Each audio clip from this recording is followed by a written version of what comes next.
zimemezini zonke izizwe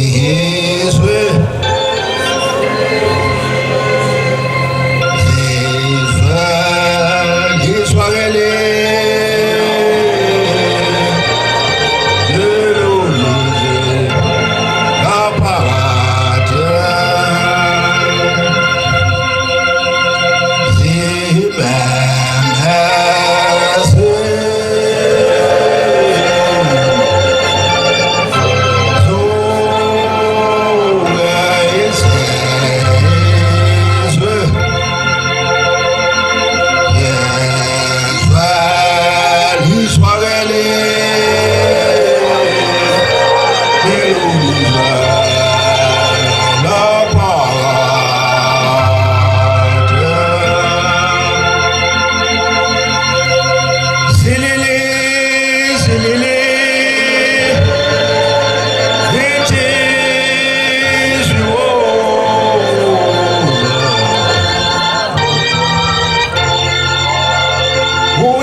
Siyabonga mshumayeli wenkosi. Sibingelela abazali bethu abaphambi kwethu ngehlalo zonke ikhona kuleli izulu esikulo namhlanje. Amen. Sibonga inhlahla ukuthi masiza la sifike esidonto ekuthiwa sisondele la uthando olingandele bane futhi uNkulunkulu ngathi ngasikhumbula ngingo wakwasimelane kwaNongoma ekhaya komama kwaNdwandwe. John 3 verse 11. Umshumayeli wethu omhle ukhuluma ngabantu abangayigqokile ingubo emhlophe. Bese ekhuluma ngokubuya enkosini kwelasenyakatho kuzothinta lapho nje bese ngibuyela phansi. Ngiyakubingelela mkhokheli wenkosi. Bingelela mama wethu. Ukubona nje uphathi kwethu kungenkulu inhlahla ngoba asizali nje. Zihleli kuyingane zethu. Asiphumeleli nje, asiganwa nje yobe ekhalo baba. Akuwa amakhosikazi omele vusimizi yo baba.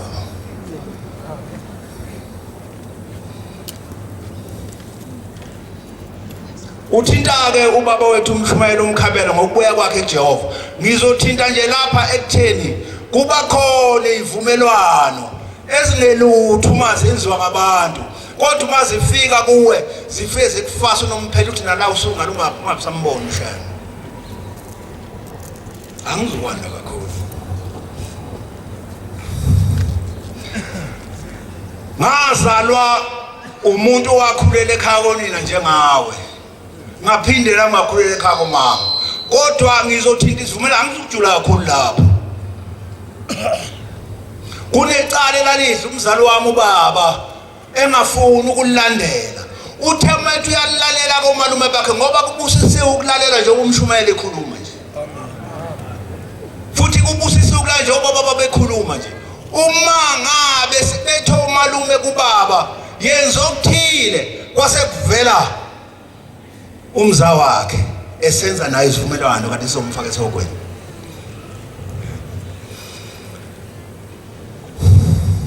Ubaba lo wokomashazi wayesindisiwe. Angizokulushisa lokusindiswa abafowethu basekhona lapho kuzobathi ngikhuluma ngikhuluma ngabo. wathi wenzalo yekela le ndikhulumela abantu ngena kunakho ukukholo wathi nakho wakhombisana wathi nakho ukukholo ngena losindizwe wayezokuhlupha nangempela wangena ubaba wathi usengcwele wathi ufile lesi sivumelano sihle umndeni sawuqeda namanje siyawudla umndeni kodwa kuzo zonke izinto ezikhona ayikho edlula ukuthi uhlale phambi komshumayeli ufunde ngoshembe uhambe emhlanganweni unikele iminikelo lemncane okukhulunywa ngayo lengasho ukuthi isihlanu esisiyishumi namhlanje siyayiqaqa inkinga wathi ubaba lo uma esemfakela ubaba kulokhu ukhola ubaba waba nenhlahla waba nakho konke emsebenzini eJohn Foster Square waphatha amaphoyisa waba uSJ wabona ikhamba kahle in the name of Jesus.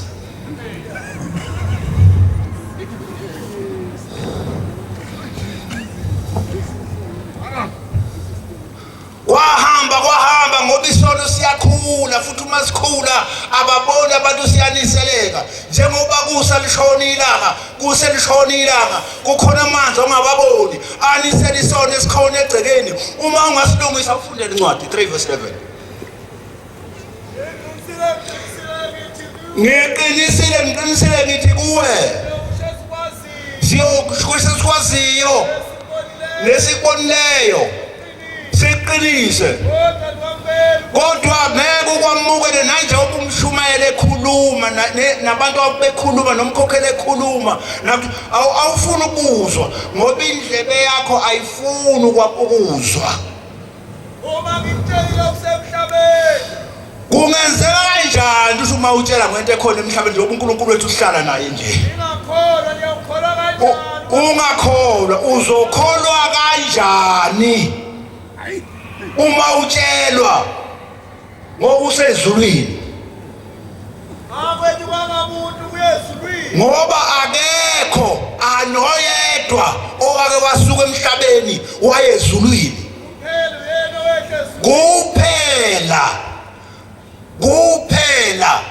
yilabo basuka ezulwini beze emhlabeni ngokudliwa yivoti njengoba ushembe khona nje ileso sivumelwano nathi egcekeni kosimelane saba nenhlahla sasithola amen siyabonga mshumayeli wenkosi ngisho emhlanganweni uma ekubuka thona ngomshayeli umkhabe ngathi akusiye ngendlela oyithobe ngakhona umkhabela lo uye thola mbancatha kathandi izandla kancane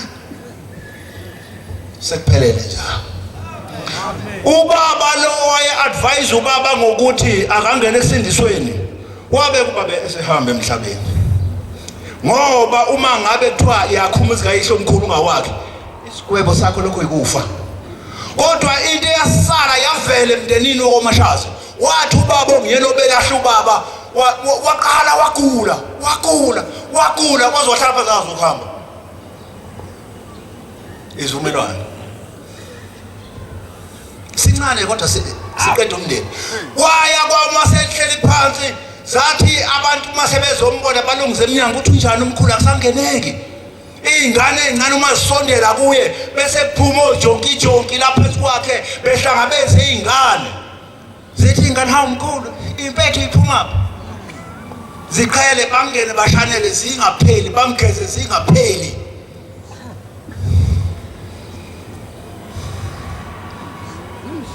wathi egcineni wayesephinda ukuthi uyasangana ekhanda esethi uma ehleli inkomo wayengenayo ngisho ukuphuza umuthi ngoba kunjalo bathi ufuya akumsebenzi walutho ngoba akukho kusasabazokwenza wathi uma esephambanelwa ikhanda kuthi kuhlelwe wayesekhishwa ngecansi abekwe phansi athi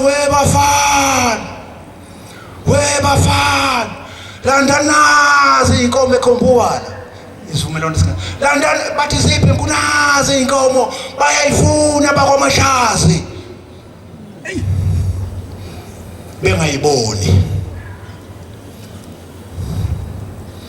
bengayiboni useyibona leli zulu elehle noshembe njengoba lapha nje unenhlahla ukwenzile uNkulunkulu olunyazi lwezulu ukuthi ubone ukwazi ukwehlukanisa ukuthi ayikho enye indawo yokusezulu ngaphandle kwayo uyisango lokuthi abazali bakho bangene uNkulunkulu wasezulu noma ngabe zibomvu njengegazi kodwa uma usufike kuleli zulu abazali bakho bayokuvulela indlela. Amen. Kwaba isaya kulokho ekhombe inkomo kwathi egcineni wayesebiza umndeni okwango lesithathu wathi ozali la wathi umuntu olakeze la beza abahlala bathi ngaphambi kwakhe wababiza wayesephenduke seba nomoya obonayo ekade engenawo ethi awukho umoya ngalelo ngoba nomoya kwathi osesibayini wathi bizana uba nombiza wathi akekho uba nangale bambiza abahlali bathi mase bephoda elanda sebephele bonke nezinja abayifuyile konke namakati wathi akusondele la kwabekwa lapha kwabantu ukuxuma wayeseklalelani la bathula bathi wathi le nkolo ngamasimba wathi umuntu oyokhola kule nkolo lekhaya Yosefu ehluphe bathi yiphi inkulu wathi yokusindiswa amasimba wayeselala phansi waphuma uNkulunkulu wathathwa kwakhe. Kodwa into engiyibongayo umshumali wenkosi nezinsizwa zonke nakuwe othi uvakashile kukhona umuntu osesigodini sosizi noma ophethe inhlahla enkulu obizele lapha kusiyihlahla ukuza lapha ukumenywa kwahamba ubaba wayesefika ngephupho kumele ukhethe mntanami lokungahamba ngafika wayesena 40 something years ahambe emhlabeni ethi angafika ezulwini athi ngicela ngiyele kwaShembe ngivuke ngithatha umuntu ngikhothe ngiphalaza ngithi ubaba umlayelo umuntu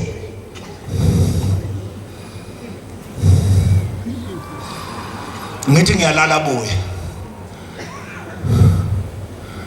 ngiphalaze niyayazi umuntu ngani neyophalaza uthatha insuku engaphezulu kweyinhlanu ukuthi ube week kwaya wabona ubaba ukuthi angifuna ukuza lapha ubaba umkhabela wayeseyishintsha lento uma ngithi ngiyawufaka umuthi ngicabanga wayefika afaka umunwe khona ngiphalaza ngithi yabona kwesibili nguthola usaphuma usuyuja usaphuma ebhakedeni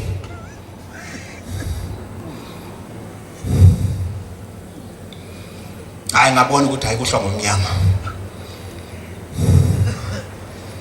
angizokuyikhuluma ngicela ukuthinta le kababa umshumele ukuthi ubuye enkosini uma kuthiwa nami uJehova hambe khona amen lake lathi khehla kwamgabhi ngazoziphamisa ikhanda lathi mfana wami uma uye kathathu lapho khona uzosizona lesuku kathathu nje ngonyaka lathi usukumsebenzela uNkulunkulu ufike unikele lomnikelo ka50 cent osishumi namhlanje ubusulalela uthithiwana ubusuthi ngishumayeli ngiya lapha uzokuthi ifike wenze lokho nalokho uthi uma wenze lokho uqedile akubizi imali eningi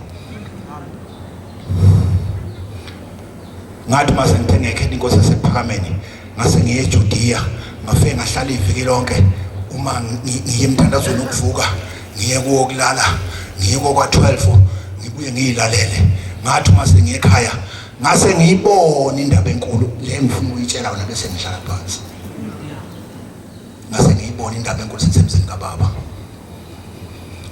uHembe uNkulunkulu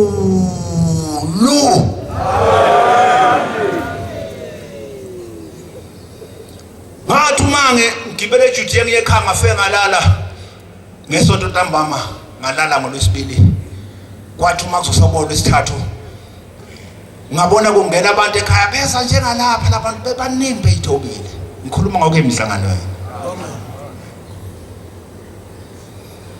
eza laba bantu kukhona besimame kukhona oboba nesephenbuka bahamba kancane abo ngase ngathi ngiyithi ngibashekelele bantu maphane ngase ngiphuma ngase ngiza ngase ngithi ufike sanibona bobaba bathi yebo ngase ngithi nganisiza base bethi ya sifuna umfana wakhe lomuzi yayiseyodwa indlu sifuna umfana wakhe lomuzi ngase ngayimba bathi nguwe ngathi yebo hayi base bethi ya sisekuwe bathi uyabona njengoba selapha mfana sizokunika umuthi bathi yabona ukuthi sokunika wona uzocebela umhlaba imali izobuzwa kuwe bathi lalela uyabona lo muthi esizokunika wona awuzoba nesikhwama nje ngeenyanga zonke bathi uzowuthatha uhlanganise ube umutho wodwa uzothi makufika umuntu efuna umsebenzi ufuna umkhele kumnikeze. Uma kufika umuntu efuna ukuganwa umkhele kumnikeze. Uma bathi nishegula uzomkhela lo bathi uzoba udwa umuntu ozowuphatha.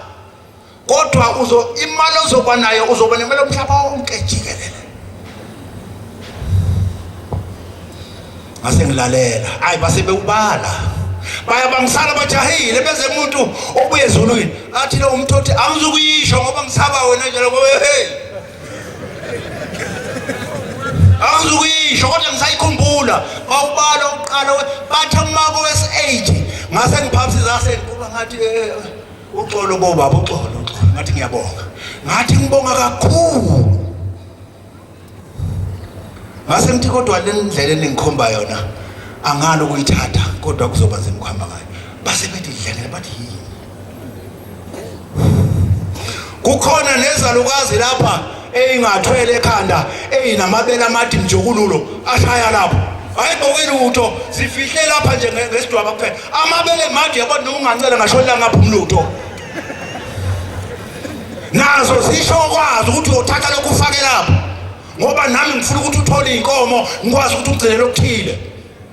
Kodwa ngathi uma ngithi kuzoba likhuna ngali ngizoyihamba le ndlela base bethi yini base ngithi ngikholwa kwaShembe hayi behlukana phakathi baba baza wathi omnye hawu nomnye washona bagcwele hawu babuya bathi awuphinde ngithi ngisonta kwaShembe bathi hawu wazwana inhlahla umfana usonta phi ngathi ngisonta kwaShembe.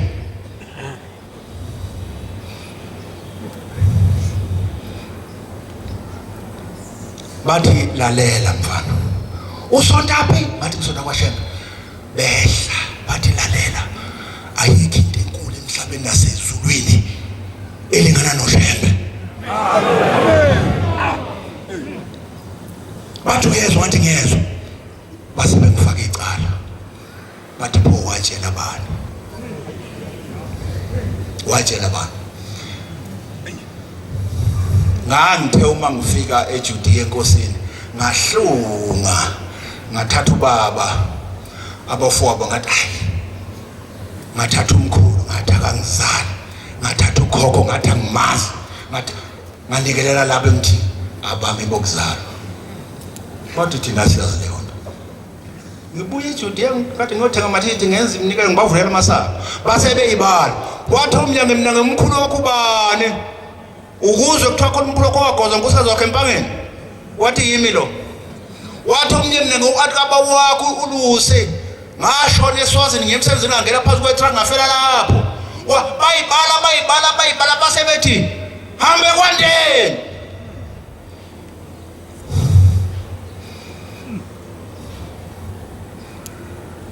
angixoxe leyo nto kodwa ngixoxa ukuthi uShembe uNkulunkulu. Amen. Kodwa kufuneka wenzeni uma mshumele elalela ekhuluma ulalela. Uma ungezwisisa ubuze. Inkosi usizizwayo. Hayi. Hayi. Ayifuna indlela. Yo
Ngiyababingelela abangcwele egameni loNyazi. Amen.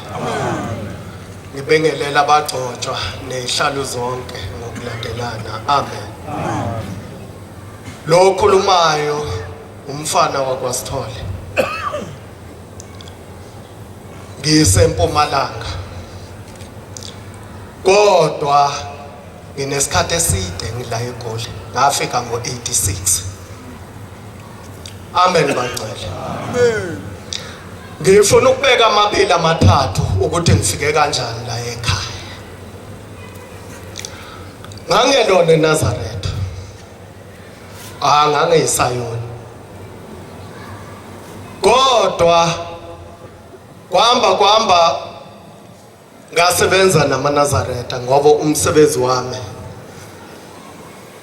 abaningi bayazi ukuthi ngiphila ngokuthengisa. Ngangenza ibhizinisi namaNazaretha, ngidayisela amaNazaretha.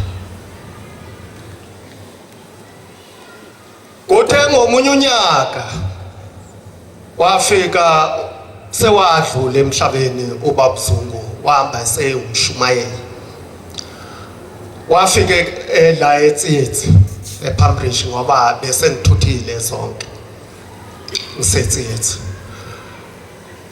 Wathi mfoka Sithole wena uzoba eNazaretha.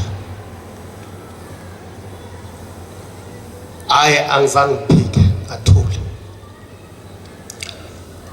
Kuthe ngo2011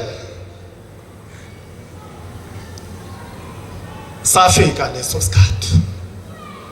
Kodwa akafika ngoShembe ngo2011, wafika ngo1994. Wathi mntanami ngicela ukuthi uthuthe la ezonke uwelele ngaphesheya. Le ndawo enkuyo bengakabikho, yithi sayivula. Ngaba nenkani ngathi hayi bekusenalezi izinto bayazi abantu. Ngathi ayikho insizwe engiyisabayo. Kodwa kwaphela konke ngathutha. Wathi ngisazokudlulisa kwenye indawo la ungasikho. Kuthe ngo2000 afika inkosi langa. Yaqala ukusukuma abaNazaretha. Wayafika inkosi langa yangimemeza, yathi bheka esibhakabhakeni, ngathi ngiyabheka. Wathi ubonani? Ngathi Nkosi. Ngibona uhlezi elangeni. Wathi ya mntanami isihlalo sami sobukhosi. Wathi bhekisisa ukuthi ubonani? Ngathi ngibona unyawo. Wathi linani? Ngathi ibhutsi baba. Wathi liyenzani? Wathi ngathi baba lilenge emkhathini. Wathi kudalwa yini lokho? Ngathi baba ngasi. Wathi lalela ke mntanami, olunye lisezulwini. Wathi uyabona ngoba lilenga emkhathini kungoba umhlaba sewungcolile. Angikhona ukunyathela.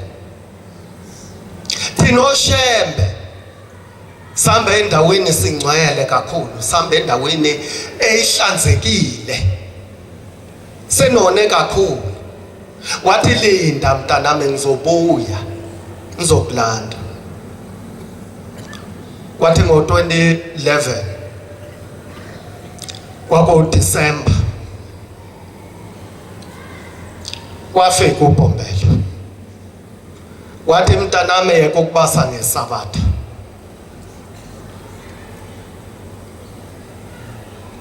Ngathi baba ngizophila ngani? Wathi yeke ukubasa ngeSabatha.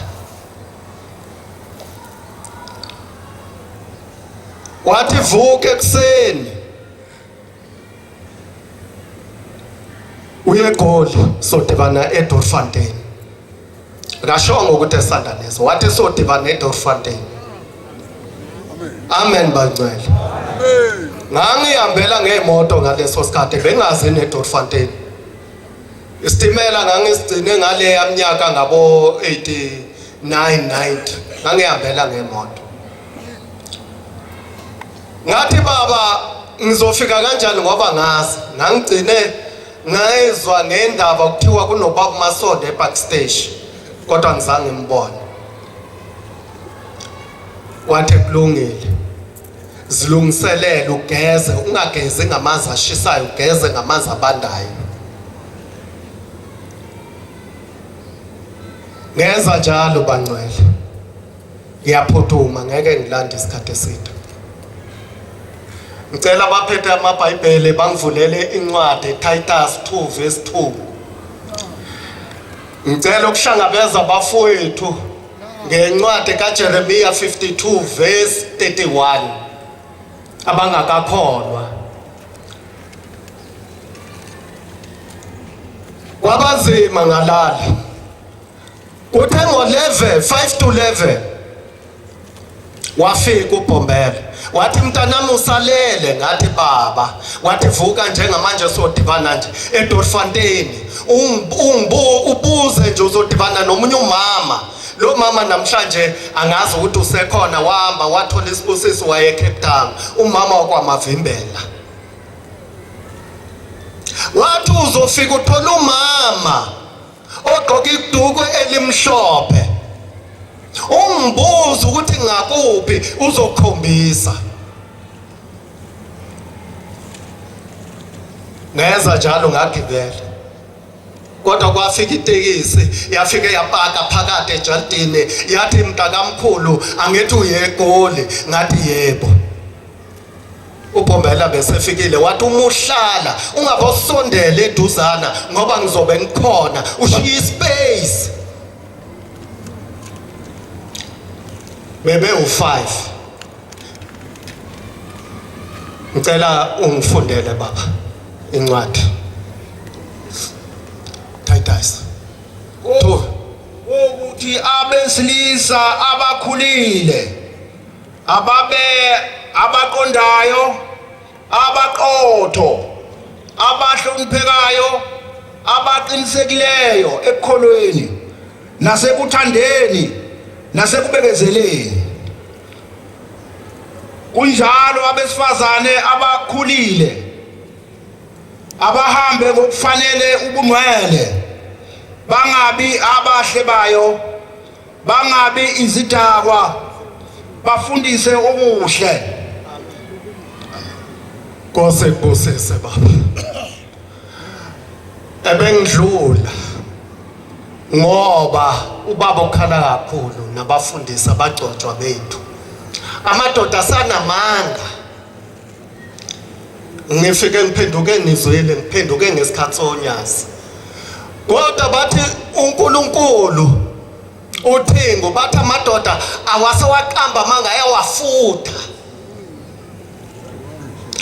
mina ngakhula ngazi ukuthi indoda ayiwaqamba manga amen bangcwele amen asiphumeni umshumayeli uyasifundisa sinomshumayeli mina ngiyayiqhenya ke ngisho ngihamba wami ngiyasho ukuthi nginomshumayeli ekhaya umshumayeli ongiphethe umshumayeli uNkosi ngisedanalitini madoda amen bangcwele ngizonimema khona maduze uyakhula ngifike namhlanje angizange ngigijime ngihamba kahle amen bangcwele hayi izongena inansuku ehlaza amen bangcwele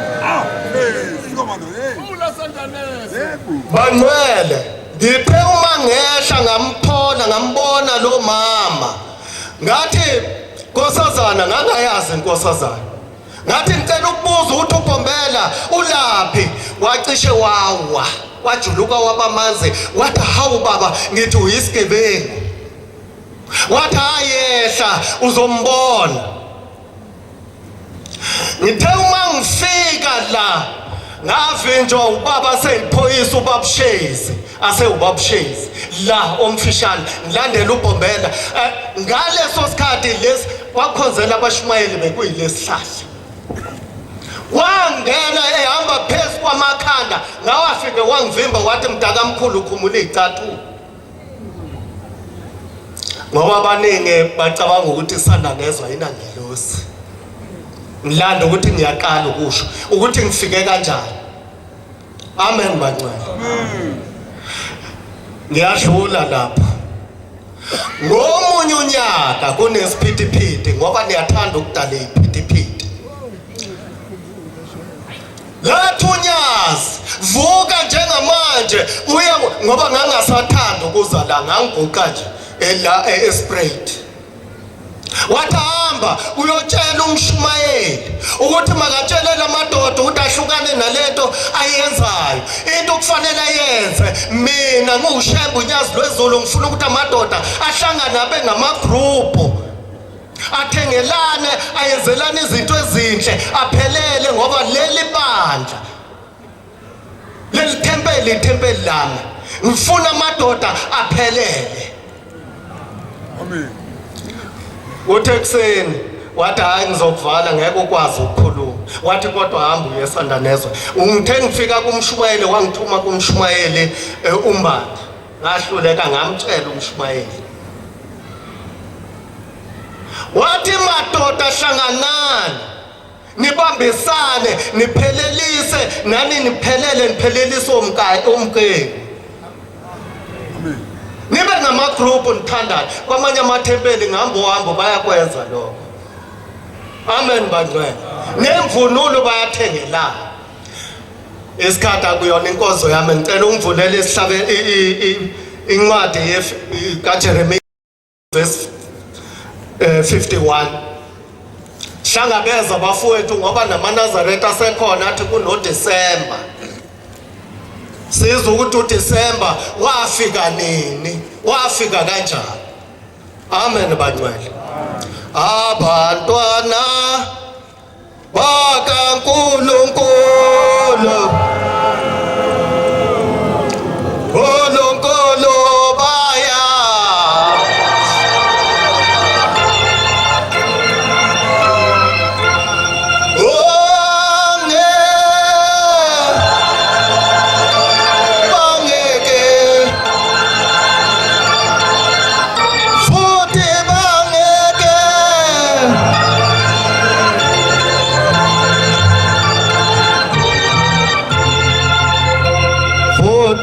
Bangeke 52 verse 21. Ote bangeke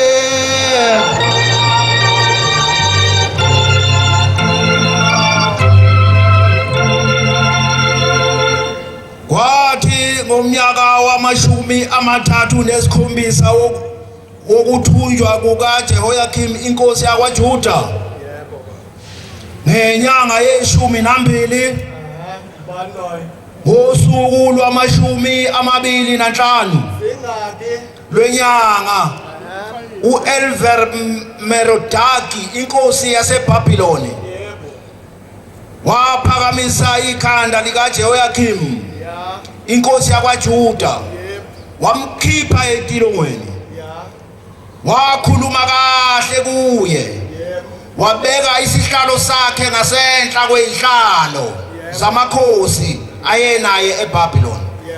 Waphendula izingubo zakhe zetilongo wahlala edla ukudla phambi kwakhe njalo izinsuku zonke zokuhamba kwakhe. Amen. Ukudla kwakhe njalo waphiwa ukudla inkosi yaseBhabhiloni imihla ngemihla. Wakwabela waze wafa izinsuku zonke zokuphila kwakhe. Inkosi baba. Hayi bengidlulisa kubafowethu abangakayiqoki ngoba bazo December uDisemba ukuzalwa kaJesu. Nizwele nawe ibhale phansi uhamba uyoyifunda. Jeremiya 52 verse 31. Amen bangcwele. Ingane zethu noma bethu amakhosikazi ethu kunokwenzeka kuze kuhlukane ngendaba kaKhisimusi. Ente kunoKhisimusi uma uyiNazaretha ngaba nenhlanhla mina ngisho ngakabi yiNazaretha uthi ngangayivumi lento ngibona ukuthi siyakhohlisa. Funda iBhayibheli uthi lithini? Angakabikho uJesu angakazalwa kodwa lolu suku belikhona uyoyifundela endlini. Angedwa bangcwele ngicela ukubuyisela kwa bafowethu inkosi ebuseni ukuzwile. Amen. uShembe uyamnaka umuntu. Kunomehluko ke la ebhukwini lami kubhalwe Amahle Magwanyana ngazi ukhona yini. Uzosihlabelelisa. Cela phakamisisana la mic on. Ukhona kuyokukhulunywe abantu angigxiki einkonzweni. Lethi siqaqa izinto zakho ezavalwa phelele lapho. Ushembu yakwakho kube umuntu akuthatha akufake ezulwini, akuthatha akuxhumanise nabakini, akhipha abantu bakini esigodini sosizi, abageze, ubalanda babuyise ekhaya, uthi mawushisa impepho ekhaya bezwe. Akasho ushembu ukuthi thatha lento ayinabungozi, akukho. Kodwa izwi lakhe kuphela eliphikisayo. Amanzi kaShemba abusise uyawathatha uyochela ekhaya kubalika oTokoloshi. Uma ugula uvaseline ubusisela ekhaya uyawuthatha ukhotho uhlikile ungawugcuba uhlikile usinde. Siphila ngezwi ke bangcwele la ekhaya. Amen. Abashomali bosibusela inkonzo. Inkosazana izosihlabelelisa ingoma ka221. Eyami le ngoma nawe eyakho. Ngimthandile lo baba ukhulume ngodaba lobungani. Mina inkinga yami nobungani bobaba yile. Uma unomngani mawenza into engalungile umngani akakukhuzi uyaqhubeka athi qhubeka ukwenza. Manje lokho kungenamngani. Bona isonto linjena nje ama group. Uyabona leli bhilidi leli ela khona Brino Nugget. Imhlangano kade banjela lapho umkhokheli kusuka amadoda eThekwini kuzoba nje umhlangano kuthiwa siyaruketula uThiko kuzohlala usipanibani umshana kuleli bhilidi leli. Kwaze kwavotwa kwakhishwa igama leli gama lokuthi inkosi yamakade edusa abantu lafonywa kuleli bhilidi la. Yikho ngithi akunamngani mina mkhokheli. Funa ukuncinca isitheni sikaShembe. Nkosi kusisuguqa kwebandla. Amen.